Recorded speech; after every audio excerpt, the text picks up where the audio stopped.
Halina tayo maglalakbay sa isang natatanging isla na puno ng kagandahan at mayaman sa kasaysayan, ang Sabtang Island na siyang matatagpuan sa probinsya ng Batanes. Sa mas tahimik at payapang mundo.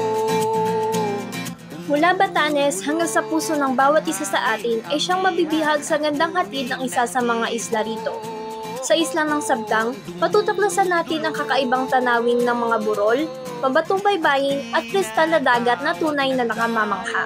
Ng bundan lang, sa gitna man ng daan. Maligayang pagdating sa isla ng Sabtang, isang hiya sa hilagang Pilipinas na kilala sa kamanghamanghang mga tanawin at mayamang pamana ng kultura. Ang unang destinasyon na ipapakilala namin ay ang Sabtang Lighthouse. Ito ay nakatayo sa isang bangin na malapit sa pantalan. Ito ay ang kauna-unahang man-made na estruktura na sasalubong sa iyo habang papalapit ka sa isla ng Sabtang. Pinakamaganda itong tingnan mula sa pantalan kung saan tumatama ang pagbagsak ng alon. Kinikilala rin itong isang gabay ng modernong nabigasyon na nagbibigay ng kamanghamanghang tanawin ng isla at karagatan. Ang Chavayan Village ay isa sa mga pinakamaliit na nayon sa Sabtang Island. Ito ay kilala sa kanyang mayaman na kasaysayan at tradisyonal na arkitekturang ibatan.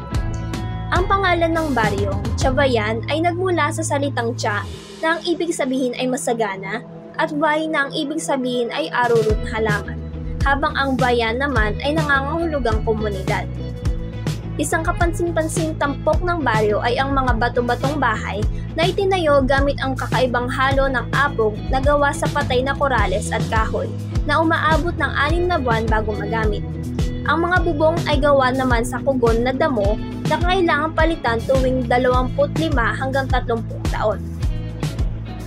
Alam mo ba na ang Chavayan ay kilala rin bilang sentro ng bakul weaving?